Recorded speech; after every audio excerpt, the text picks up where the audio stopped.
जय हिंद एवरीवन। हम लोग प्रकाश का अपवर्तन पढ़ रहे हैं जो भौतिक विज्ञान का दूसरा चैप्टर है। इस चैप्टर का मैं 2 वीडियो बना चुके हैं, पार्ट 1 और पार्ट 2। अगर आप नहीं देखे हैं तो मैं इसका लिंक डिस्क्रिप्शन में डाल दूंगा। आप जाकर पहले वह दोनों वीडियो को देखें, तब जाकर अच्छे से यह वीडियो भी आपको समझ में आएगा। प्यारे साथियों, अगर आप हमारे चैनल पर नए हैं तो चैनल को सब्सक्राइब कर नोटिफिकेशन ऑन कर दीजिए ताकि आने वाला सही वीडियो आपको पता चलता रहे। आज का हम देखते हैं मोटिवेशन कोड जो है उसको ध्यान से देखिएगा, क्योंकि आपको शरीर के अंदर वह ऊर्जा बना कर लाएगा और पढ़ने की शक्ति को बढ़ाएगा। आज का मोटिवेशन कोड है, अगर उड़ान ऊंची भरनी हो, ध्यान से सुनिएगा, अगर उड़ान ऊंची भरनी हो तो ऊंचे विचार दिमाग में लाना होगा। चलिए आज का क्लास हम शुरू करते हैं कि सबसे पहला टॉपिक जो है आज का हम देखते हैं वह है प्रकाश का अपवर्तन का नियम। मैंने इससे पहले है ना पार्ट 1 और पार्ट 2 वीडियो करवा चुके हैं और यह पार्ट 3 प्रकाश का अपवर्तन का वीडियो है। आइए सबसे पहले हम शुरू करते हैं इसमें पार्ट 3 वीडियो में कि प्रकाश के अपवर्तन का नियम। तो प्रकाश के अपवर्तन का नियम क्या होता है, तो सबसे पहले हम फिगर में समझ लेते हैं। जैसे हम लोग पढ़े प्रकाश के परावर्तन का नियम है ना 2 था, यहाँ भी 2 नियम है, ठीक है। तो पहले इस नियम के अनुसार समझते हैं। देखिए ध्यान से बच्चे कि यह एक माध्यम है, क्या है, तो यह एक माध्यम है, ठीक है। यह माध्यम है, यहाँ से ये जो है आपतित किरण, ये आ रही किरण यहाँ पर जो है यह किरण आती है और आने के बाद ये क्या करती है, तो यहाँ से ये रिफ्लेक्स हो जाती है, यहाँ से अपवर्तित हो जाती है, ये मुड़ जाती है, ठीक है। और ये क्या है, तो ये आपका हो गया अभिलंब, ये हो गया अभिलंब, और ये हो गया आपतित किरण, और ये हो गया सीधी पारदर्शी सतह हो गया, ठीक है। इसके साथ यानी कि अभिलंब और आपतित किरण के बीच में जो एंगल बनता है उसको आई बोलते हैं, यानी कि आपतित किरण हो गया, आपतित कोण हो गया, और ये इसके बीच में जो बन गया एंगल ये क्या हो गया, तो आर यानी कि अपवर्तित कोण हो गया, ठीक है। आगे देखते हैं, ध्यान से देखिएगा। प्रकाश के अपवर्तन के यहाँ पर कितने नियम है, तो 2 नियम है। नीचे हम देखते हैं, इसमें समझ में आ गया होगा। अब इसके नियम को समझते हैं। प्रकाश के अपवर्तन के कितने नियम होते हैं, तो 2 होते हैं, है ना। इससे पहले मैंने प्रकाश के परावर्तन पढ़ा था, उसका 2 नियम था। यहाँ अपवर्तन का भी कितने नियम है, तो 2 नियम है, ठीक है। पहला नियम क्या कहता है कि आपतित किरण क्या है, तो आपतित किरण और अपवर्तित किरण, है ना, और आपतन बिंदु पर डाला गया अभिलंब क्या होते हैं, तो तीनों एक ही तल में होते हैं। जो प्रकाश के परावर्तन का फर्स्ट नियम था वह इसका अपवर्तन का फर्स्ट नियम दोनों का बराबर है, यानी कि आपतित किरण और अपवर्तित किरण और आपतन बिंदु पर डाला गया अभिलंब क्या होते हैं, तीनों एक ही तल में होते हैं। ये हो गया आपका फर्स्ट नियम। दूसरा नियम क्या कहता है कि दूसरे नियम के अनुसार कहता है कि आपतन कोण क्या होता है, तो आपतन कोण और अपवर्तन कोण के बीच जो संबंध बतलाता है वही क्या कहलाता है, तो दूसरा नियम। यानी कि इसमें जो होता है एंगल आई बराबर जो होता है एंगल किसके होता है, तो एंगल आर के बराबर हो जाते हैं। दोनों नियम को हम समझते हैं बारीकी से, फिगर के अनुसार समझते हैं। ध्यान से देखिएगा, इस फिगर में यहाँ पर बताया गया है कि ये देखिए ये आपतित किरण हो गया, है ना, और ये क्या हो गया, अभिलंब हो गया। दोनों के बीच से बनता है इस एंगल को बोलते हैं हम लोग आपतित कोण। और यहाँ पर देखिए ये जो किरण आ रहे हैं ये किरण अपवर्तित हो गए और इसके ये अभिलंब हो गया, इसके बीच में डाला गया जो है ना, बीच में बना जो एंगल जो होता है ये अपवर्तन कोण होता है। तो ये आई और आर क्या होते हैं, दोनों तो बराबर होते हैं, ये दूसरा नियम हो गया। उसके बाद यहाँ पे क्या बताया कि आपतित किरण, है ना, और अपवर्तित किरण और अभिलंब तीनों क्या होते हैं, तो एक ही तल में होते हैं। तो ये हो गया था पहला नियम। आगे देखते हैं, अगला देखते हैं कि दूसरे नियम, इसका जो नियम जो था वो किसने दिया था। इस नियम की खोज जो है वो कब हुआ था, तो 1621 में हुआ था। कब, 1621 में हुआ था। आगे देखते हैं कि इस नियम के अनुसार, है ना, किस नियम के अनुसार, जो हमने 2 नियम पढ़ा उस नियम के अनुसार बताता है किसी खास रंग के प्रकाश के लिए, किसके लिए, तो किसी खास रंग के प्रकाश के लिए आपतन कोण की जया, आपतन कोण की जया क्या बोलते हैं, तो है ना, याद रखिएगा साइन आई, क्या है, तो साइन आई होता है, ठीक है। और अपवर्तन कोण की जया यानी कि साइन क्या होता है, तो आर, साइन क्या होता है, आर, है ना, का अनुपात एक नियतांक होता है। क्या होता है अनुपात, इसका अनुपात बराबर क्या होता है, तो एक नियतांक, यानी कि क्या होता है, तो म्यू, क्या होता है, तो म्यू होता है।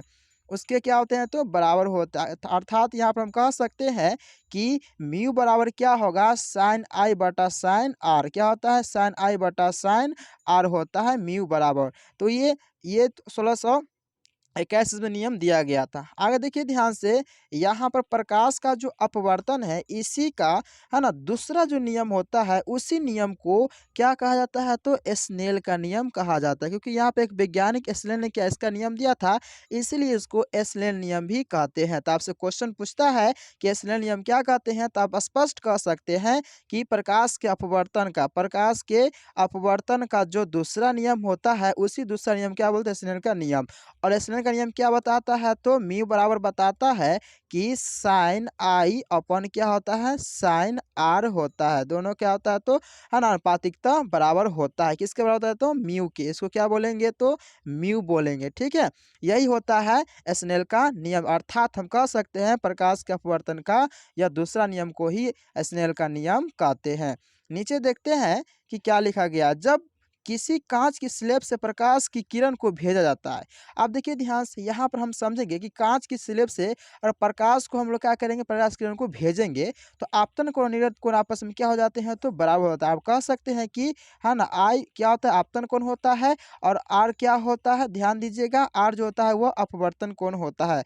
दोनों क्या हो जाते हैं तो बराबर हो जाते हैं। कब, जब कांच की स्लेट से गुजारा जाता है। तब आप ध्यान से देखिएगा है ना, कांच की स्लेट से जब प्रकाश की किरण को यहाँ पर हम जब गुजारे हैं तो यहाँ पर आई यानी कि आपतन कोण और यहाँ पर आर हो गया अपवर्तित कोण। ये दोनों क्या होते हैं तो बराबर होते हैं। देखिए कांच स्लेब यहाँ पर क्या करते हैं, हम ध्यान से एक एक करके देखते हैं। जैसे कि यहाँ पर एक क्या किया गया है तो यहाँ पर एक स्लाइड लिया गया है। स्लाइड समझते हैं आप लोग, कांच को जिसको बोला जाता है ना, मोटा कांच है। ठीक है, कांच यहाँ पर क्या किया तो एगो है ना लंब घिस दिया गया है और यहाँ से यहाँ तक एक प्रकाश जो है ये सीधी सीधी गई है यहाँ तक। ठीक है, ध्यान से देखिएगा। और यहाँ से ये प्रकाश जब आती है, ये प्रकाश आती है तो क्या होती है तो यह मुड़ जाती है ना। यहाँ पर क्या होती है तो ये मुड़ जाती है और यहाँ पर एक दो लंब दे देते हैं। ठीक है, और मुड़ने के बाद ये देखिए आपतित किरण हो गया, ये आपतित किरण हो गया। जब कांच में आता है तो वो मुड़ जाता है, मुड़ने के बाद फिर क्या होता है, फिर जब क्या आता है जब विरल माध्यम में आता है तो फिर यह क्या होता है तो इसके समानांतर हो जाते हैं। ठीक है, अर्थात इसके समानांतर हो गए, या हम कह सकते हैं कि यह हो गया आपका वायु हो गया है ना, ये क्या हो गया तो यह हो गया कांच हो गया और ये क्या हो गया फिर यह बाहर वाला वायु हो गया। ठीक है, ये कौन सा माध्यम होगा तो है ना विरल माध्यम हो जाएगा। ये कौन सा माध्यम हो जाएगा तो याद रखिएगा ये वाला जो हो जाएगा वह होगा सघन माध्यम। ठीक है, तो विरल माध्यम किसे कहता है, आप लोगों को पिछले वीडियो में बताया है कि जिसमें प्रकाश की चाल अधिक होते हैं वो विरल माध्यम होता है और जिसमें प्रकाश की चाल कम होता है उसे क्या बोलते हैं तो सघन माध्यम कहते हैं। अब देखिए सघन माध्यम से जैसी या कौन सॉरी यहाँ विरल माध्यम से सघन माध्यम में कांच में आता है तो वह अविलंब से इधर आ जाता है और उसके बाद फिर क्या होता है वह जैसे ही विरल में आता है तो इसके अपवर्तित जो अपवर्तित किरण जो होती है उसके समानांतर हो जाती है। ठीक है, तो यहाँ पर हम कह सकते हैं कि एंगल क्या होते हैं अपवर्तित कोण दोनों क्या होते हैं बराबर होते हैं। ठीक है, और यहाँ पर देखिएगा ध्यान से कि आगे पढ़ना है कि इसी में अभी अगला टॉपिक पढ़ाएंगे कि इसके बीच का जो दूरी जो होता है ना, इसी बीच का दूरी को ही बोलते हैं हम लोग क्या तो पार्श्विक विस्थापन। क्या बोलते हैं पार्श्विक विस्थापन, यानी कि समांतर रेखाएं जो होती हैं ये दोनों के बीच की जो दूरी होती है इसे क्या बोलते हैं पार्श्विक विस्थापन कहा जाता है। तो आपको समझ में आ गया होगा। देखिए फिगर मैंने बताया है यह क्या हो गया तो विरल माध्यम हो गया है ना, बाहर वाला विरल हो गया, अंदर वाला कांच वाला क्या हो गया तो सघन हो गया। ये क्या है तो लंब है और यहाँ से जब प्रकाश को गुजारा जाता है तो ये क्या होता है अपनी दिशा में है ना थोड़ा सा मुड़ जाती है। ठीक है, फिर यहाँ भी लंब से क्या होता जाता है तो वह आप निर्गत किरण क्या होते हैं वह समानांतर हो जाते हैं। ठीक है, और यहाँ पर एंगल आई और एंगल क्या हो जाते हैं तो आर बराबर हो जाते हैं। ठीक है, अब यहाँ पर समांतर के बीच में जो दोनों का दूरी जो दिखाता है ये बीच का जो डिस्टेंस होता है विस्थापन और डिस्प्लेसमेंट जो होता है यही पार्श्विक विस्थापन कहलाता है। तो ये देखते हैं कि पार्श्विक विस्थापन क्या होता है।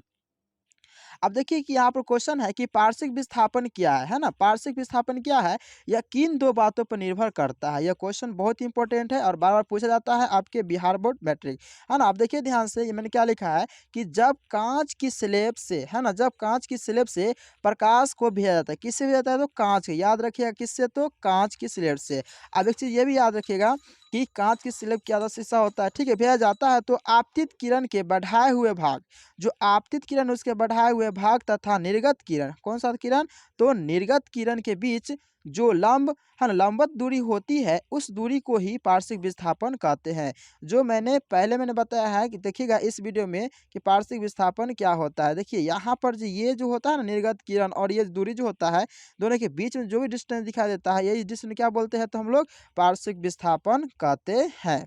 अब ये भी ध्यान रखिएगा कि पार्श्विक विस्थापन जब स्लेट से होता है, जैसे कि मान लीजिए कि यह क्या है, यह कांच है, ठीक है, कांच अगर मोटा होगा, कांच क्या होगा, तो मोटा होगा, तो प्रकाश गति बहुत कम करेगा, बहुत दूर तक नहीं जा पाएगा। कांच अगर पतला होगा तो प्रकाश थोड़ा दूर तक जा सकता है, ठीक है। अगला देखते हैं कि अगला क्या है कि यह निम्नलिखित बातों पर निर्भर करता है, किन किन बातों पर यह निर्भर करता है, ठीक है। तो वही मैंने बताया था कि यह कांच के है ना, पहला बात क्या है, यह कांच के स्लैब की मोटाई का सीधा समानुपाती होता है।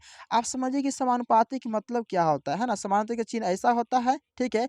अगर समानुपाती का मतलब होता है कि अगर एक बढ़ रहा है तो दूसरा भी क्या होगा, तो बढ़ेगा। एक अगर क्या हो रहा है, घट रहा है तो दूसरा भी क्या होगा, तो घटेगा, ठीक है। तो उसी को क्या बोलते हैं, समानुपाती। तो कांच के स्लेब्स के मोटाई का सीधा क्या होता है, तो यह समानुपाती होता है। दूसरा क्या है, यह किन बातों पर निर्भर करता है, तो यह आपतन कोण का सीधा समानुपाती होता है। यानी कि कोण अगर आपतन कोण बढ़ेगा तो दूसरा एंगल भी क्या होगा, तो यह बढ़ेगा। यानी कि आपतन कोण का क्या होता है, तो सीधा समानुपाती होता है।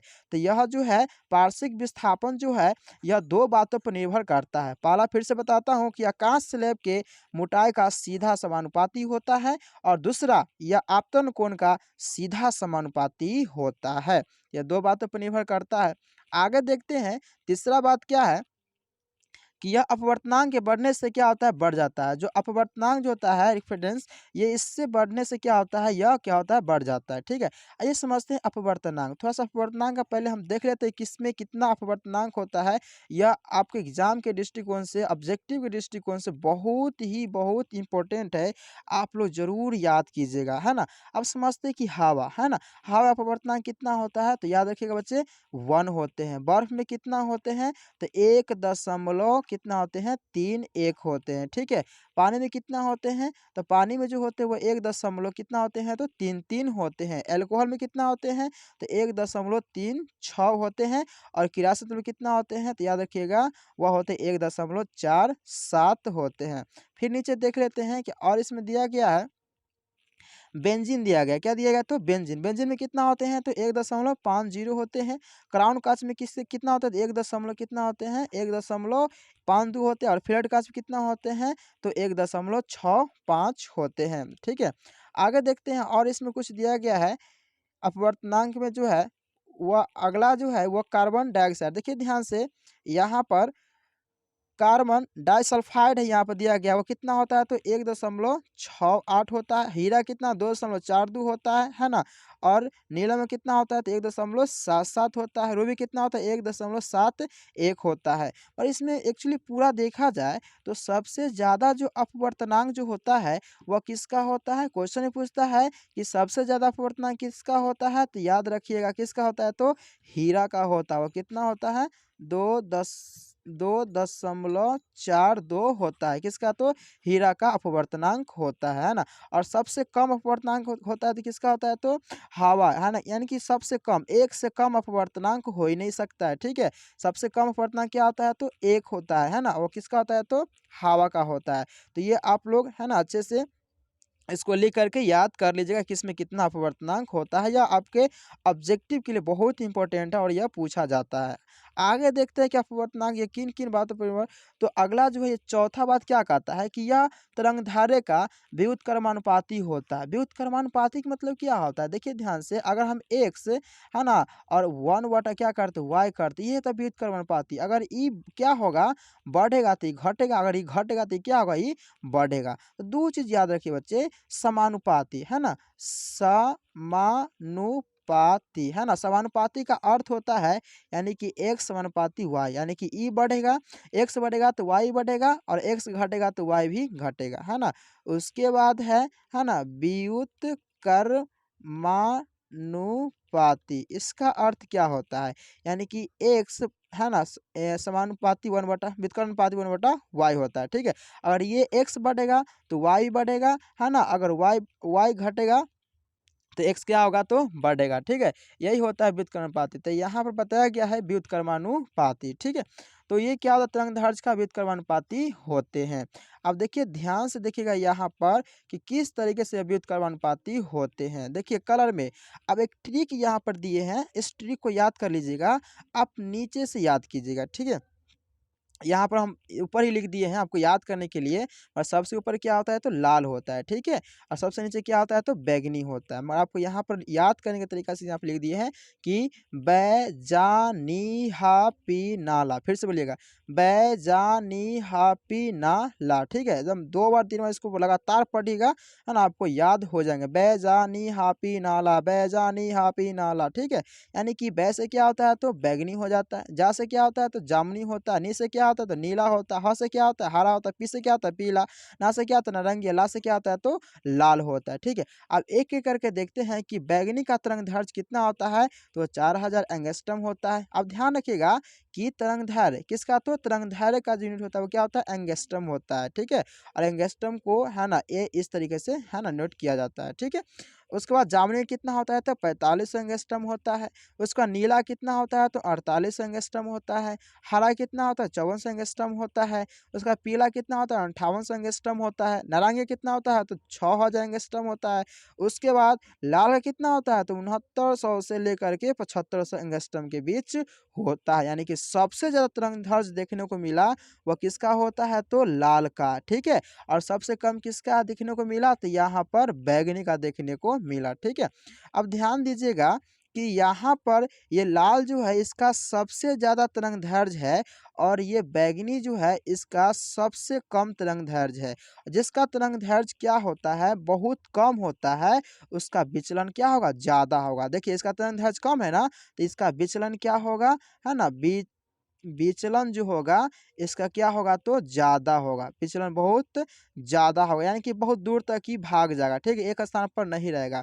अब इसका देखिएगा तरंग दैर्ध्य क्या है, इसका तरंग दैर्ध्य तो इसका विचलन जो होगा, है ना, इसका तरंग दैर्ध्य बहुत ही ज़्यादा है तो इसका विचलन क्या होगा बहुत ही कम होगा। अर्थात यह एक ही स्थान पर आपको दिख जाएगा, ज़्यादा दूर तक ही नहीं जा पाएगा, फैल नहीं पाएगा। तो एक ही स्थान से दूर तक हम वस्तु को देख सकते हैं, इसीलिए लाल का बहुत जगह यूज किया जाता है ना। सिंगल के रूप में भी लाल का है ना यूज किया जाता है। आगे देखते हैं ध्यान से, अगला जो है लेंस से संबंधित कुछ महत्वपूर्ण जो है वह बिंदु यहाँ पर दिया गया है। किससे संबंधित तो याद रखिएगा लेंस से संबंधित, किससे तो लेंस से संबंधित कुछ महत्वपूर्ण जानकारियाँ हैं। पहला है कि वक्रता केंद्र। अब देखिए लेंस को आपको अच्छी तरीके से समझना होगा कि वक्रता केंद्र क्या होता है, फोकस क्या होता है, तब जाकर आप अच्छी तरीके से आगे आप समझ पाएंगे, ठीक है। तो देखिए समझते एक एक करके। सबसे पहले हम समझते हैं कि वक्रता केंद्र क्या है। तो लेंस देखिए ध्यान से, लेंस जिस है ना जिस गोले का बना होता है, लेंस जिस गोले का बना होता है ना, उसके केंद्र को वक्रता केंद्र कहते हैं। लेंस जिस गोले का बना होता है ना उसके केंद्र जो होते हैं ना उसको क्या बोलते हैं वक्रता केंद्र कहते हैं। जब दोनों गोले का आकार बराबर होती है ना, जब दोनों गोले का आकार बराबर होगी तो दोनों वक्रता त्रिज्या आपस में क्या हो जाते हैं बराबर हो जाते हैं, तथा गोले का आकार है ना अलग अलग रहने पर वक्रता त्रिज्या बराबर नहीं होती। और गोले का आकार अलग अलग होगा तो उसकी वक्रता त्रिज्या बराबर नहीं होंगे। तो पहला था ये वक्रता केंद्र था, ठीक है, बहुत अच्छा समझ में आ गया होगा वक्रता केंद्र। आगे देखते हैं कि प्रधान अक्ष। देखिए प्रधान अक्ष क्या होता है, जैसे कि चलिए हम एक फिगर बनाकर आपको समझा देता कि आपको अच्छी तरीके से समझ में आ जाए, ठीक है।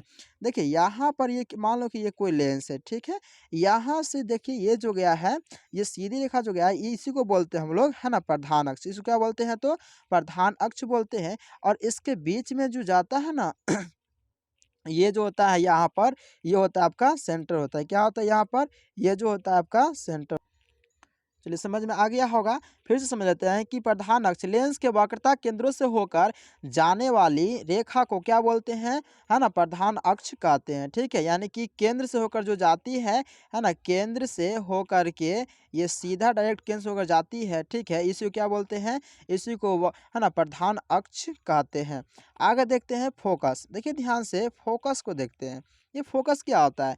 तो लेंस के प्रधान अक्ष के, देखिए ध्यान से, लेंस के प्रधान अक्ष के समांतर आ रही प्रकाश की किरणें अपवर्तन के बाद प्रधान अक्ष के जिस बिंदु पर मिलती है या मिलती हुई प्रतीत होती है, उस बिंदु को ही लेंस का क्या बोलते हैं? तो फोकस कहते हैं। अब ध्यान दीजिएगा, इसमें जो भी मतलब है ना प्रकाश की किरण इससे परावर्तन होगा तो सब कहाँ से मिलेगा? तो फोकस से। जैसे परावर्तन में हम पढ़े थे कि परावर्तन के बाद कहाँ से गुजरता है? सब फोकस से। इसमें भी क्या अपवर्तन के बाद कहाँ गुजरेगा? तो सब के सब कहाँ से गुजरेगा? तो फोकस से ही गुजरेगा। इसमें अपवर्तन के बाद सब कहाँ से गुजरेगा? तो फोकस से ही गुजरेगा। तो इसी बिंदु को प्रधान अक्ष पर जो जहाँ पर कट करती है ना, वही क्या कहलाता है? तो फोकस। वही क्या कहलाता है? फोकस कहलाता है। आगे देखते हैं, आगे समझते हैं कि इसी के फोकस के बारे में फिगर हिसाब से समझते हैं। देखिए ध्यान से, ये जो प्रकाश की समांतर रेखा है ना, प्रकाश की ये सब जो आपको रेखा देख रहे होंगे, ये सब रेखा जो है, ये सारी रेखा जो क्या है? यह प्रकाश की समांतर रेखा। समांतर रेखा कहने का मतलब क्या होता है? कि इसके बीच की दूरी क्या होना चाहिए? तो बराबर होना चाहिए और एक समान दूरी होकर चलना चाहिए। यानी कि ये ऐसे और ऐसे जाएंगे तो कभी ये आपस में मिलना नहीं चाहिए, ठीक है? इसके बीच की दूरी क्या होना चाहिए? इसके बीच की दूरी बराबर होना चाहिए। वो क्या कहलाते हैं? तो समांतर रेखाएं कहलाते हैं। अब देखिए ध्यान से, ये समांतर रेखाएं हो गए, ठीक है? ये सब क्या हो गया? तो समांतर रेखाएं हो गए। और यह लेंस हो गया, और ये लेंस कौन सा लेंस है? तो उत्तल लेंस है, ठीक है? जब ये उत्तल लेंस से क्या किया जाता है? तो प्रकाश को गुजारा जाता है, तो यह अपवर्तन के बाद, परावर्तन नहीं, अपवर्तन के बाद कहाँ पे मिलते हैं? सब के सब मिल जाएंगे आपके फोकस पर। कहाँ पे मिल जाएंगे? तो है ना, फोकस में मिलते हैं, ठीक है? यानी कि हम कह सकते हैं कि प्रकाश की जितने भी किरण होती है वह अपवर्तन के बाद सब के सब कहाँ मिलते हैं? तो फोकस पर मिल जाते हैं। उत्तल लेंस है ना कि उत्तल लेंस की है ना अभिसारी ले, उत्तल लेंस को देखो ध्यान से, अभिसारी, यहाँ पे अभिसारी क्यों कहते हैं उत्तल लेंस को? क्योंकि देखिए, अभी मतलब क्या होता है? रुको, अभी सब एक जगह आ रहे हैं, मतलब याद करने का ट्रिक देखिएगा ध्यान से, है ना बच्चे, ट्रिक से भी याद कर सकते हैं। अभी देखो, अभी सारे मतलब अभी रुको, हम आ रहे हैं, यानी कि सारा जितना प्रकाश का किरण जो होंगे वह सब कहाँ आएंगे? तो एक ही बिंदु पर आकर के मिल जाते हैं, ठीक है? इसीलिए उत्तल लेंस को अभिसारी लेंस भी कहा जाता है। समझ में आ गया होगा। आगे बढ़ते हैं, अगला देखते हैं कि एक लेंस में दो वक्रता केंद्र और दो वक्रता त्रिज्या और दो फोकस दूरी होते हैं। कितने होते हैं? देखिए ध्यान से, एक लेंस में है ना दो गो आपको वक्रता केंद्र देखने को मिलेगा, है ना, दो किस में? तो वक्रता है ना केंद्र देखने को मिलेगा, ठीक है? फिर उसके बाद है ना दो गो क्या मिलेगा? दो गो मिलेगा आपका वक्रता त्रिज्या, क्या मिलेगा? है ना, वक्रता त्रिज्या मिलेगा, है ना? और उसके बाद दो मिलेगा फोकस दूरी, दो क्या मिलेगा? तो फोकस दूरी, ठीक है? यानी कि टोटल 6, यानी कि एक लेंस में इतना आपको देखने को मिल जाते हैं, ठीक है? आगे देखते हैं कि प्रकाशिक केंद्र क्या है? प्रकाशिक केंद्र यानी कि लेंस के प्रधान अक्ष पर, किसके? तो लेंस के प्रधान अक्ष पर स्थित वह बिंदु जिसमें, है ना, जिससे होकर प्रकाश की किरणें लेंस के प्रथम पृष्ठ के अपवर्तन के बाद दूसरे पृष्ठ से निर्गत हो जाती है, प्रकाशिक केंद्र कहलाता है। क्या कहलाता है? तो प्रकाशिक केंद्र कहलाता है। फिर से समझ लीजिए, लेंस के प्रधान अक्ष, देखिए लेंस का प्रधान अक्ष होता है ना, वहां से क्या करते हैं? होकर प्रकाश की किरण लेंस के प्रथम पृष्ठ के अपवर्तन के बाद दूसरे पृष्ठ के निर्गत हो जाती है ना, वहां से वो टर्न कर जाती है, वही केंद्र क्या कहलाता है? तो प्रकाशिक केंद्र कहलाता है। आगे देखिए ध्यान से, अगला जो है वह फोकस दूरी या फोकसांतर या नाभ्यांतर, सबका एक ही नाम होता है। फोकस दूरी बोलिए, है ना, या फोकसांतर बोलिए या नाभ्यांतर बोलिए, ठीक है? तीनों एक ही नाम होते हैं। तो लेंस के प्रकाशिक केंद्र और फोकस के बीच की दूरी को है ना फोकस दूरी कहते हैं। अगला देखिए, लेंस का द्वारक। लेंस का द्वारक क्या होता है? ये बहुत बहुत ईजी है और आपको समझ में आ भी गया होगा। देखिए ध्यान से, सॉरी अभी नहीं आया होगा, अब समझा देते हैं। देखिए, लेंस का द्वारक क्या है? जैसे कि यहाँ पर ये होता है और ये होता है ना, यहाँ से और यहाँ तक दोनों के बीच की जो परिधि होती है वो लेंस का क्या कहलाता है? द्वारक। लेंस के वृत्तीय परिधि को लेंस का क्या कहते हैं? तो द्वारक कहा जाता है। अगर अगर आप इसका पीडीएफ चाहते हैं तो आप हमारे नंबर यहाँ पे लिख देते हैं, फिर से देख लीजिए ध्यान से, 8434331089, है ना, इस पर हमारे, है ना, जो भी है व्हाट्सअप, आप एक बार ज़रूर है ना, मैसेज कर दीजिए, जो भी हाई लिखकर भेज दीजिएगा, है ना, आपका फ्री में इसका PDF मैं प्रोवाइड कर दूँगा। अगर आपको ये वीडियो अच्छा लगे तो इस वीडियो को सपोर्ट ज़रूर कीजिए और शेयर कीजिए और हमारे चैनल को ज्वाइन ज़रूर कीजिए और सब्सक्राइब ज़रूर कीजिए। धन्यवाद।